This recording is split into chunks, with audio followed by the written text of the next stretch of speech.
अस्सलाम वालेकुम। आज सबसे अहम वीडियो ज़ुल्करनैन के इस वाक़े की सबसे अहम वीडियो आज है। आखिर ज़ुल्करनैन को ज़मीन में इतनी ताकत दी क्यों गई थी और तमाम असबाब क्यों दिए गए थे? ये सबसे अहम सवाल है, क्योंकि अल्लाह ताला बिला मकसद कोई काम नहीं करता। तो ईरान के जनूब में एक शहर था, एक सल्तनत थी, सल्तनत बाबल। ये वो वाला बाबल नहीं है जिसका कुरान पाक में ज़िक्र है। ये उस जिसमें हारूत मारूत उतारे गए थे। लोग तो इसी शहर को समझते, लेकिन ये वो बाबल नहीं है। ये उन शयातीन अल इंस ने फिर अपने आबा व अजदाद की याद में कि कभी हमारे आबा व अजदाद किसी ऐसे शहर में रहते थे जिसका नाम बाबल था, तो उन्होंने इसका नाम बाबल रखा। अब ये लोग कहाँ से आए थे? ये सुमेरियन। जब नमरूद की फ़ौज तबाह बर्बाद होगी, उसकी सल्तनत तबाह बर्बाद होगी, तो उसके लोग फिर भागे वहाँ से। और नमरूद का इलाका भी यही अज़रबैजान, आर्मीनिया, जॉर्जिया और कुछ जो केकावस के पार का इलाका था, कुछ केकावस के इधर का इलाका था। ये सल्तनत थी नमरूद की। तो कुछ लोग हिंदुस्तान चले गए, कुछ जर्मनी चले गए और कुछ यहाँ आ गए फारस में, सॉरी इराक़ में। और इन्होंने ये शहर पहले से मौजूद था, लेकिन इन्होंने कब्ज़ा जमा के फिर इसका नाम बाबल रख दिया। और शयातीन इंस, बार बार क्या उनका जिक्र करूं, पहले कह चुका हूं कि ये काबिल की नस्ल के वो लोग थे जिन्होंने वो शैतानी मनसूबा आगे बढ़ाना है और उसको बढ़ा रहे हैं। तो ये मजहबी तबके में घुसे होते हैं, तो इन्होंने इस शहर का नाम बाबल रखा। बाबल का मज़हब जो था, ये वही इश्तार देवी और बाल देवता, इश्तार कहीं इश्तार और कहीं ज़ोहरा और कहीं वीनस इसके नाम हैं। तो अब आते हैं ज़रा बाबल पे। बाबल शहर जो था, ये हम्मुराबी के दौर में तकरीबन 2800 साल पहले, हम्मुराबी एक ऐसा इल्म दोस्त इंसान था जिसके बाद बाबल बनना शुरू हुआ, जिसने पहले कानून दिया, उसने मदारस कायम किए, उसने उलमा और जो कारीगर थे वो यहाँ इकट्ठे किए, जमा किए और लाइब्रेरियाँ बनाई, और जहाँ से जो इल्म मिला वो उसने इकट्ठा किया। दौलत की कोई कमी नहीं थी उनके पास। क्यों नहीं थी ये मैं आगे आपको बताऊंगा। लेकिन इस बाबल शहर को बाबल बनाया हम्मुराबी की इस जो इल्म दोस्ती थी इसने। बाबल के चार बड़े, जहाँ तक मैं समझ सका हूँ, हो सकता है इससे ज़्यादा भी हूँ। एक बाबल की फसील जो 400 फुट ऊंची थी, 400 फुट ऊंची। आप कहेंगे कि 400 फुट ये कैसे हो सकता है? फिर बाबल का मीनार, जिसे मुअल्लक बागात कहते हैं। फिर बाबल में से दरियाए फरात का गुजरना, ये बड़ी हैरत अंगेज़ चीज़ थी और इसके मकासद क्या थे। और फिर बाबल का कुआं, जिसे बाबल का कुआं कहते हैं, चाहे बाबल, जिसमें कहा जाता है कि हारूत मारूत उल्टे लटके हुए हैं। ये चार बड़ी हैरत अंगेज़ चीज़ें हैं और मैं एक एक चीज़ को बयान करूँगा। बख्तनसर ने जब बनी इसराइल बैतुल मक़दस फ़तह किया और बनी इसराइल को ग़ुलाम बना के ले आए, तो अल्लाह ताला फरमाते हैं कि मैं अपने बड़े सख्त जंगबाज लोगों को इन पर मुसल्लत करूँगा। तो ये बड़े सख्त लोग थे, ये सुमेरियन जो थे ना, ये बड़े सख्त लोग थे। नस्लन तो ये वही लोग थे ना, याजूज माजूज वाले। नस्लन तो वही के वो केकावस के पार आर पार के लोग थे। लेकिन इसके बाद दूसरे जो बनी इसराइल पे जो रोमन का दौर आया, तो उनको सख्त जंगजू नहीं कहा गया, यानी ये सुमेरियन सख्त जंगजू थे। और फिर इन्होंने जिस तरह इल्म फजल से फ़ायदा उठाया और अपना एक शहर ऐसा बनाया कि जो आलम में था इंतखाब, हकीकत में आलम में इंतखाब था। अब ज़रा इस शहर की मैं ज़रा तफसीलात बयान करता हूँ। हो सकता है ये वीडियो कुछ लंबी हो जाए, लेकिन अगर ज़्यादा लंबी हुई तो फिर 2 हिस्सों में तकसीम कर देंगे। तो अब जब बनी इसराइल के आज़ाद होने का वक्त आया तो अल्लाह ताला ने ज़ुल्करनैन को ज़मीन में क़ुव्वत दी और तमाम असबाब दिए, तमाम असबाब दिए। तो ज़रा इससे अंदाज़ा लगाएं कि ये किस कदर खौफनाक ताकत थी बाबल के। ज़ुल्करनैन ने पहले अपनी सल्तनत के तीनों अतराफ़ को मजबूत किया और उसके बाद बाबल पे हमला किया। पहले मगरिब, फिर मशरिक़, फिर शमाल, तीनों अतराफ से अपनी सल्तनत को मजबूत किया ताकि बैरूनी तौर पर कोई मुदाखलत ना हो। अब ज़रा बाबल पे आते हैं। सबसे पहले बाबल का जो बाबलियों ने अपनी जो वसाइल थे उनको बहुत बेहतरीन अंदाज में इस्तेमाल किया था और एक एक चीज़ से कई कई काम लिए थे। अब बाबल ने वो भी बनानी थी, फसील भी बनानी थी और छावनी भी बनानी थी। तो दोनों काम उन्होंने एक ही पैसे में कर लिए, फसील भी बना दी और छावनी बना दी। उसी दीवार के अंदर नीचे से फैली हुई थी, ऊपर से कम थी और ऊपर 400 फुट ऊपर ये इसकी चौड़ाई जो थी वो इतनी थी कि इसमें 2 घोड़ा गाड़ियाँ साइड बाई साइड चल सकती थी। सबसे ऊपर इस पर मंजनीकें लगी हुई थी। बाहर की तरफ इसमें बेशुमार सुराख थे जिसमें से तीरअंदाजी होती थी और कोई कोई कोई चीज़ इस शहर के करीब नहीं थी आ सकती, क्योंकि नीचे से जो चीज़ फेंकी जाती 400 फुट ऊंचे तक ना कोई तीर जाता था, ना कोई मंजनीक का पत्थर जाता था, ना कोई कमान जाती थी, ना कोई सीढ़ी जाती थी। और दूर से अगर कोई मंजनीक से पत्थर मारता भी शहर की तरफ तो ऊपर से दीवार से जब इतनी ऊंचाई से उस पर मंजनीक के पत्थर मारे जाते तो वो बहुत ज़्यादा रफ्तार और बहुत ज़्यादा ताकत से जाके उसको लगते तो करीब कोई यानी यूँ समझे कि शहर के करीब कुछ भी नहीं था आ सकता। नीचे से जो तीर मारे जाते उनकी ताकत ऊपर जाते जाते कम हो जाती, लेकिन ऊपर से जो तीर आते तो नीचे आते तो उनकी ताकत ग्रेविटी की वजह से बहुत ज़्यादा बढ़ जाती। तो कोई चांस नहीं था इस शहर के करीब आने का। और फिर इसकी ऊंचाई इस कदर, तो इसके दीवार में अंदर बैरक्स बनी हुई थी, कमरे बने हुए थे, दफातर बने हुए थे। सारी फौज की छावनी इस तरह इसी दीवार में थी और ये फौज कितनी थी, ये लाखों में थी। इस दीवार की लंबाई 56 फुट थी। अगर इसको चौकोर समझ लिया जाए तो हर एक बाजू इसका 14 किलोमीटर का होगा, 56 किलोमीटर थी, सॉरी, हर बाजू इसका 14 किलोमीटर होगा। यानी इसके अंदर जो रकबा था वो तकरीबन 200 मुरब्बा किलोमीटर था, 200 मुरब्बा किलोमीटर। अब इतने ज़्यादा रकबे की क्या ज़रूरत थी? इस वक्त भी कितने हमारे शहर हैं जो 200 मुरब्बा किलोमीटर जिन्होंने रकबा घेरा होगा? बहुत ही कम। चंद मेट्रोपॉलिटन सिटीज़ के अलावा बहुत ही कम शहर ऐसे होंगे जिनने 200 मुरब्बा किलोमीटर का रकबा घेरा होगा। आखिर उस वक्त उसको 200 मुरब्बा किलोमीटर रकबा घेरने की ज़रूरत क्या थी? इस सब पे आगे बात करें, पहले ज़रा फसील पे बात हो जाए। तो ये फसील जो थी इसमें लाखों फौजियों की रिहाइश थी, उनका खाना भी उसी में पकता था, नहाना धोना हवाई ज़रूरियात सब कुछ उसी के अंदर था।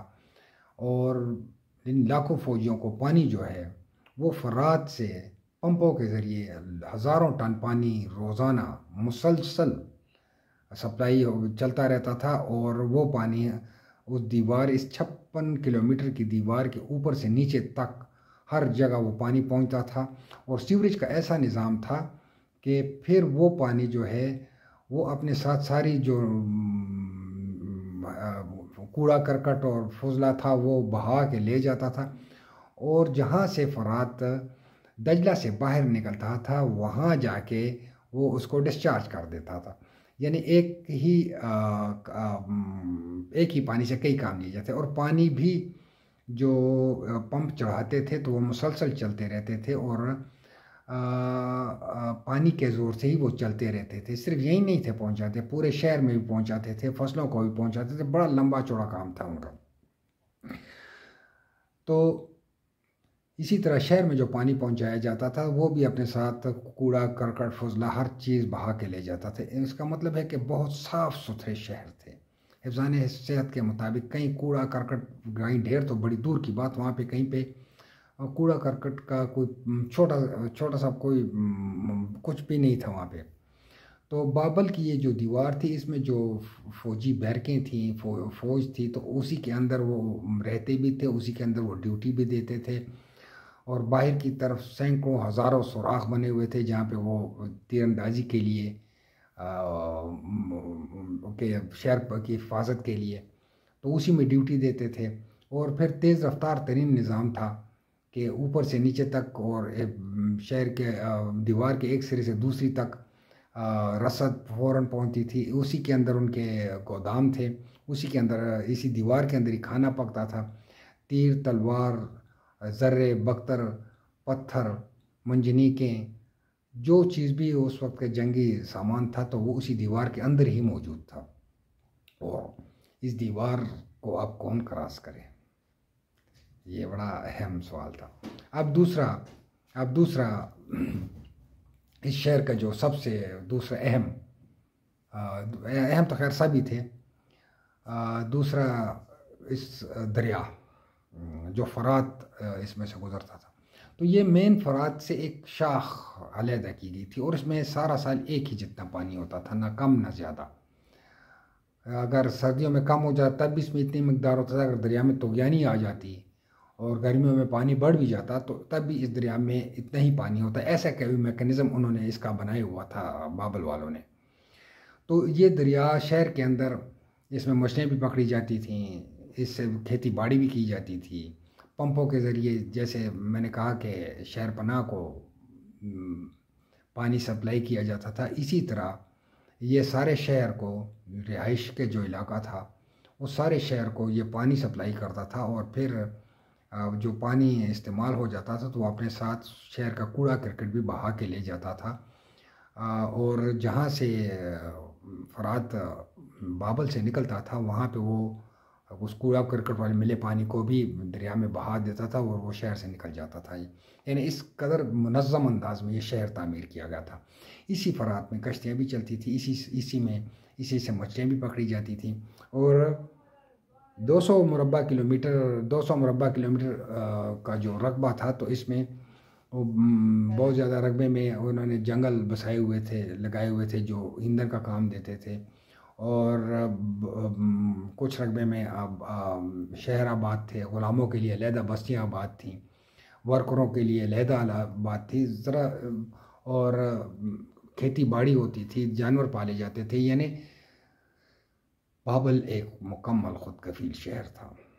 अगर कोई 100 साल भी मुहासरा डाले रखता तो बाबल को कमी नहीं थी। यानी क्योंकि तकरीबन 150 मुरब्बा किलोमीटर ज़मीन पे उनकी अजनास उगाई जाती थी, खेती बाड़ी की जाती थी, फार्मिंग की जाती थी। और जब इतने तरक्की याफ्ता लोग हों तो उनकी फार्मिंग का क्या लेवल होगा और उनकी ज़राअत का क्या लेवल होगा। तो इससे आप ख़ुद अंदाज़ा लगा लें कि बाबल किस सतह का शहर था। अब बाबल का मीनार, बाबल के मुअल्लक बागात, असल में ये मुअल्लक बागात नहीं थे। ये जो स्टोरी है कि बख्त नसर की एक बीवी थी और उसने ईरान से थी और उसके लिए बनाया गया था, तो ये मुमकिन नहीं था क्योंकि वो मीनार इस कदर बड़ा था कि उसमें तो वो शहज़ादी साहिबा कब की वफ़ात पा गई होंगी इसके बनते बनते। असल में ये एक शाही महल था, शाही महल समझ लें। ये ऐसा बना हुआ था कि ये 300 फुट ऊंचा था और इसके चारों तरफ बरामदा था, बरामदे के पिलर थे, इसके अंदर कुछ नहीं नज़र आता। बरामदे के साथ घोड़ा गाड़ी के चलने के लिए रास्ता था और उस रास्ते के साथ फिर इधर सब्ज़े के तख्ते थे जिसमें घास उगती थी, जिसमें फूल बाग बने हुए थे और फिर दरख्त लगे हुए थे जो उन दरख्तों को ख़ास टेक्निक से नीचे की तरफ झुकाया हुआ था, बेलें थी। तो ऐसे लगता था कि ये दरख्त जो हैं ये मुअल्लक हैं, इसीलिए इनको मुअल्लक कहा जाता था। कुछ दरख्त सीधे होते थे, कुछ नीचे के बरामदों पे झुके होते थे। तो ये इस तरह करके ये ऊपर चढ़ता जाता था। ये तो नीचे से बहुत फैला हुआ और ऊपर से कम, और ये 300 फुट ऊंचा था। और इसके अंदर बरामदे के बाद फिर अंदर वहाँ पे शाही ख़ानदान के रिहाइशें थी और दफातर थे उनकी। यानी समझ लें कि ये शाही महल में जो कुछ होता है वो इसमें था। लेकिन इसमें जो सबसे हैरतअंगेज़ बात थी, इस 300 फुट ऊंचे मीनार पे से सारे शहर को देखा जाता था। और उस वक्त उससे बहुत पहले फ़ोनी की शीशा ईजाद कर चुके थे, तो हो सकता है उन्होंने दूरबीन भी ईजाद कर ली। इतने इस कदर तक याफ्ता कौम थी, तो मेरा नहीं ख्याल कि उन्होंने दूरबीन ईजाद नहीं की होगी। दूरबीन लाजमन होगी जिससे वो सारे शहर को मॉनिटर करते थे, सारे शहर पे नज़र रखते थे, और सारा शहर अपना काम दुरुस्त तरीके से करता था कि बादशाह तक हमारी रिपोर्ट पहुंच जाएगी। तो ये 200 किलोमीटर का शहर हर वक्त जो था वो बाबल के इस मीनार से उसको ऑब्ज़र्व किया जाता था। और इस बाबल के इस मीनारे में भी पंपों के ज़रिए पानी ऊपरी सिरे तक पहुंच रहा था। फिर आहिस्ता आहिस्ता सारे महल के अंदर भी और बागात में भी वो पानी होता हुआ उनको सैराब करता हुआ फिर वापस अपने उस महल का जो कचरा वगैरह वो लेके तो फरात में गिर जाता था। अब आते हैं इस शहर की दौलत का राज, चाहे बाबल असल में ये कुआं नहीं था, जिसको हम कुआं कहते हैं, ये कुआं नहीं था। आपने लैटिन अमेरिका और अफ्रीका में देखी होंगी सोने की कानें जो बहुत बड़े रकबे पे फैली होती हैं, और उसके में किनारों किनारों पे वो गोल ऐसे गोल किनारों पे गाड़ियाँ सड़कें बनी होती हैं और नीचे उतरती जाती, ऊपर से उसका ज़्यादा होता है, नीचे से तंग होता जाता है। ये सोने की कान थी, बाबल की सोने की कान, जिसने बाबल को इतना अमीर बनाया था। अब आप पूछेंगे कि सोने की कान बाबल में क्यों? हजूर नबी करीम सल्लल्लाहु अलैहि वसल्लम का इरशाद पाक है कि बाबल फरात में सोने का पहाड़ निकलेगा। तो जिस फरात में सोने का पहाड़ निकलेगा तो क्या उसमें गोल्ड डस्ट नहीं होगी? फरात फरात पानी जहाँ जहाँ तक पहुँचा है वहाँ पर वो गोल्ड डस्ट लाजमन थी, है और होगी। तो उस गोल्ड डस्ट को निकालने के लिए उन्होंने बाकायदा साइंटिफिक तरीके से उन्होंने इसकी माइनिंग शुरू की। हज़ारों घोड़ा गाड़ियाँ जो थीं वो नीचे से रोज़ जो खुदाई होती थी वो मिट्टी ला के कारखानों में पहुंचाते थे, और उन कारखानों में भी बहुत ज़्यादा पानी लगता था। गोल्ड को प्योरीफाई सेपरेट करने के लिए, एक्सट्रैक्ट करने के लिए बहुत ज़्यादा पानी लगता है, तो वहाँ भी पानी लगता था। और मैंने कहा ना कि बाबल वाले बहुत ज़्यादा ज़हीन थे, उन्होंने एक एक चीज़ से कई कई काम लेते थे। तो अब क्या खाना उन्होंने बनाया नहीं था, तो जो कैदी होते थे उनको कुएं में उतार देते थे इस माइन में। वो वहाँ काम भी करते थे और वहाँ उनके लिए दीवारों में कोठरियाँ बनी होती वो उसमें रहते भी थे, और उन पे जो दोहरा उन पे जो सिक्योरिटी का खर्चा होना था वो बच गया।